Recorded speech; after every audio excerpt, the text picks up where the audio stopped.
Oh yeah, baby! Another template done. And the pattern looks really good for matching in with the one that's already hanging there. Go and triple check my measurements. No mistakes. I don't want mistakes.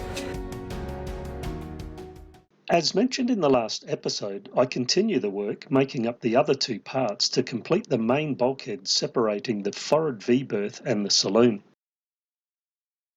It was very exciting seeing this main bulkhead take form and put in place, because it is the largest bulkhead to go into Mistress and somewhat the most difficult too.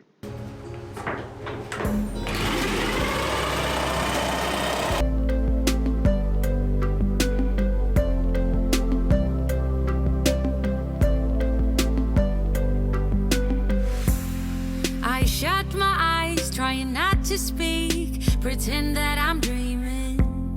I smell your breath, not listening, but I still hear you screaming. Going under, one step away till you hear what I'm saying. Sounds like thunder, and the clouds are closing in. You see, I know this, but the last days in real life I've noticed.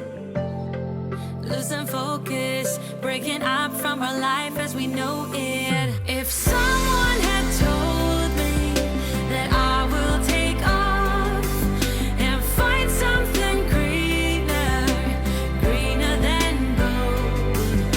If someone had told me that I will be strong, I'm gonna rise and fly and leave the gold between the lines. I turn my head and hold it high, but it's making me shiver. He's not like you, don't want him to. He's more like the river, growing stronger. When we're alone, there's no you in the picture. Paint by number isn't how I want it to. Oh yeah, baby! But the last days in real life I've noticed. Another template done.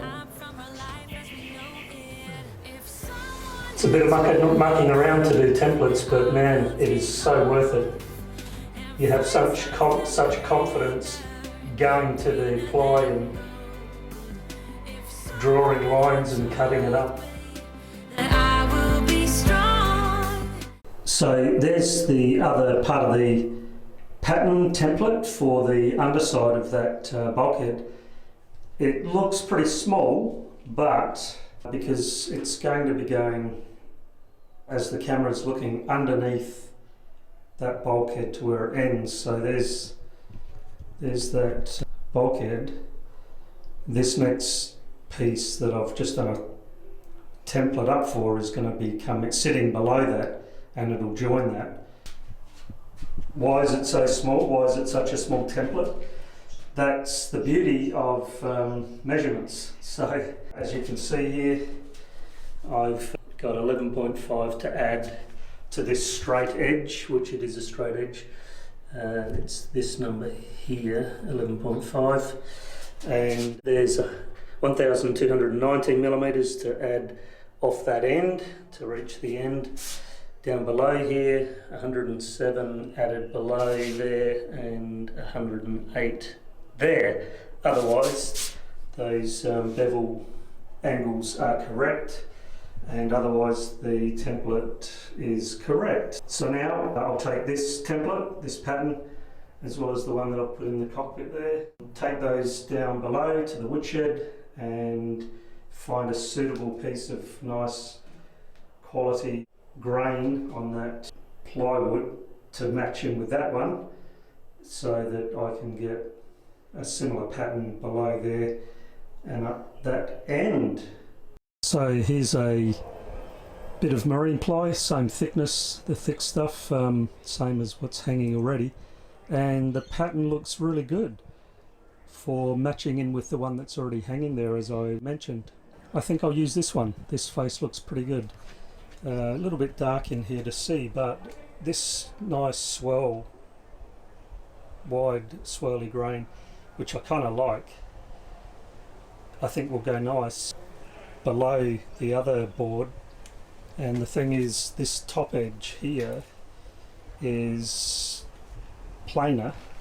There's not any of those big swirls as such, and that's pretty much how the one hanging looks like as well.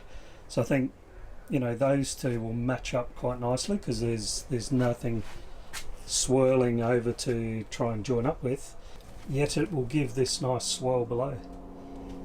So that's good.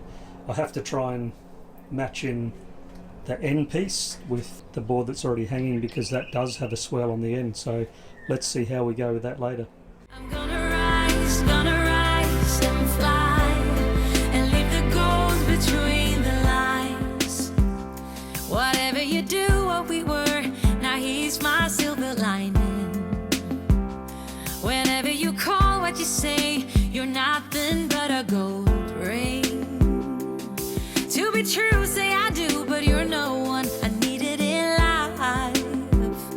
Oh, that is why you are stuck between the lines. If someone had told me that I will take off and find something greener, oh, greener than gold. If someone had told me that I will be strong, oh, I'm gonna rise and fly and leave the gold between the lines.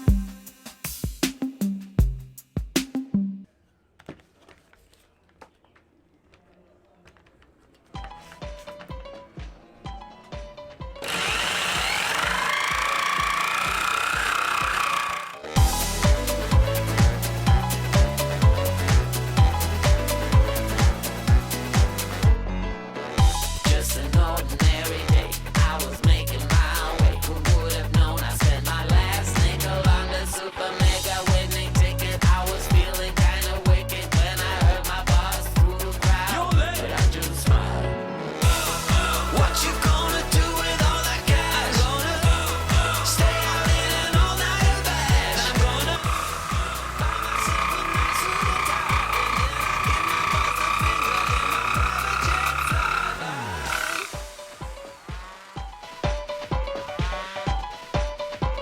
All people start to ask me why. What you gonna do with all that green? I'm gonna feed my monkeys with it.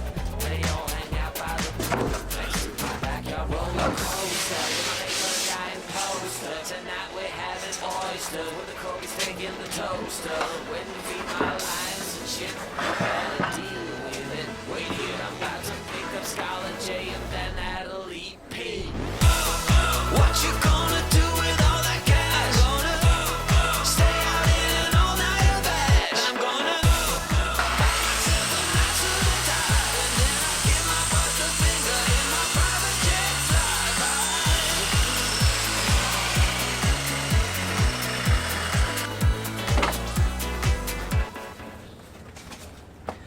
That was a test run because I just want to make sure that everything's right. So I've done a test cut this side of where it needs to be, and I'm going triple check my measurements. No mistakes. I don't want mistakes. So as it turns out, with that triple check on the measuring, it's 6 mil longer than I had originally drawn. So now's the time to find out about those sorts of things, of course. So yeah, 6 mil I need to add to the length of that, which is fine. And I'm going to be really taking a lot of care with this cut because I have a bevel cut on this edge already, so that's now fixed. The bottom really doesn't matter too much because that's going to be below the hull floors and hidden. so that's not a concern. This one I'm happy with. That edge there I'm happy with, and that has no bevel required, but this edge is quite important because it has a bevel cut in order to join with that other piece that I'm going to be making going up that you saw me do the pattern for earlier.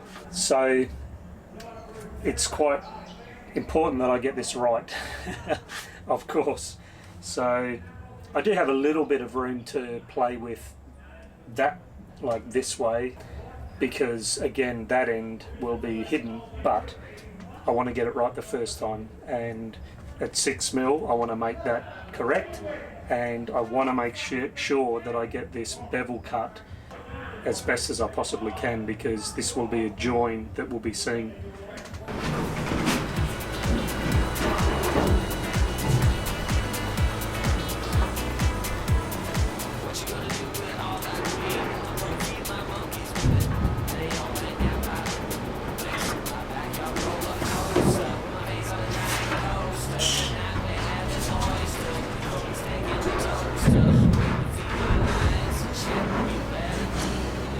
Wait here, I'm about to pick up Scarlet J and then that'll EP.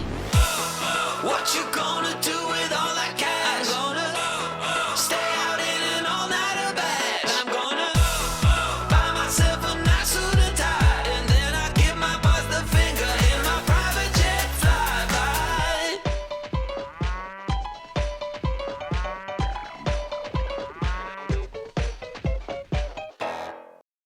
Getting there, looking good. That's in place now where it needs to be. Edges are lining up on both sides. This edge here, the critical one.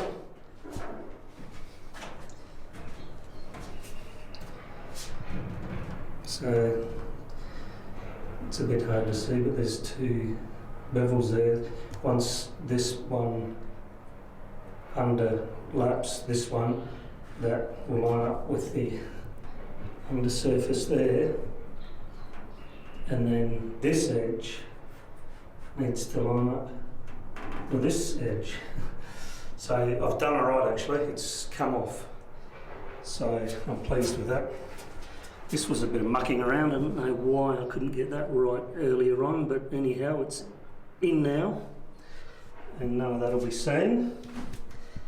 So just that one more piece on the side there, which is what I'm about to tackle now. So here's my woodshed. I just thought I'd get a little bit of footage of the confined space that it is, but you know, better than nothing. So I need to select another bit of ply to try and, as best as possible, match in with the bulkhead that's already hanging. And I've got the template here, and what I've done,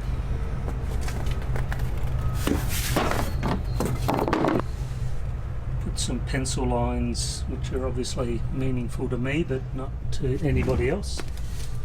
So those pencil lines indicate the pattern on the existing bulkhead. So what I'm trying to do is select a bit of ply where at least there'll be some resemblance of the grain pattern. And yeah, I mean, all the ply is stacked over there, and as it turns out, the one that I want I've selected, and it was the last of the 17mm one. So that's the one I want, and now I need to put those other three there back into the stack.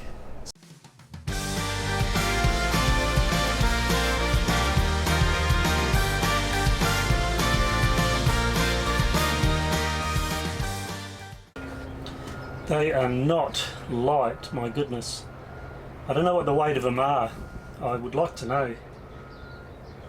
It's 17mm thick marine ply, and I don't know what the weight is. It feels like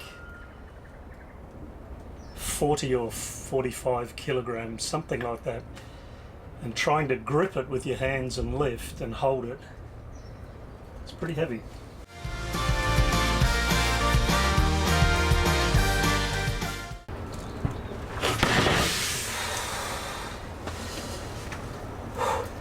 That's that. Take a look around here, surrounded on a ship of fools, sail away across the waters.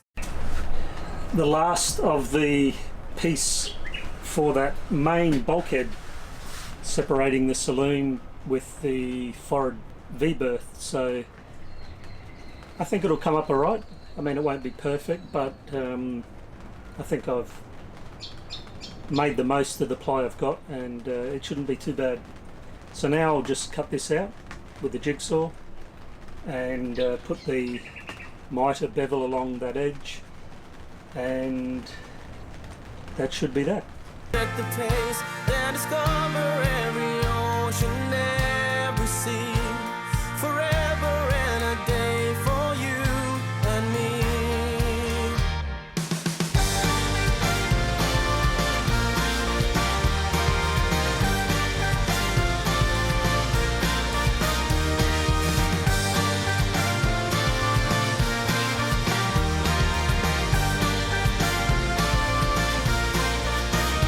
Look around here, wasted on a ship of fools.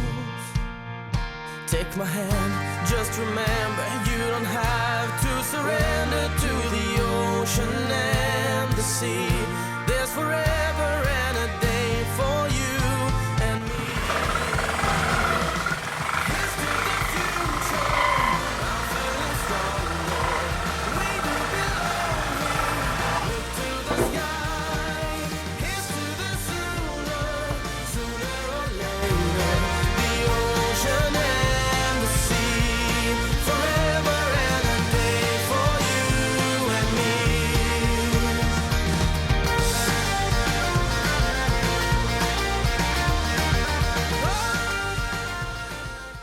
So I've got that bulkhead, the main bulkhead, completed. 3 pieces there. It's fitted well. The joints should be strong, should come up well. Of course you'll see a small line, but by the time I've sanded and clear finished and done all of that, it should look alright. Just to make mention, because I can sort of foresee somebody saying, why did you have a join there? You know, why didn't you have the sheets going vertically? It would have looked better, but the problem is it's 6 to one, half a dozen to the other, because it's such a large area that had I done that, had I had 4 sheets vertically, I would have ended up still with 2 joints. One joint would have been about here, just to the left of that bolt, and that would have meant that there would have been a join right down there. And as you can appreciate, it's essentially impossible to get the edges of 2 sheets to completely perfectly match, so there's always going to be some difference.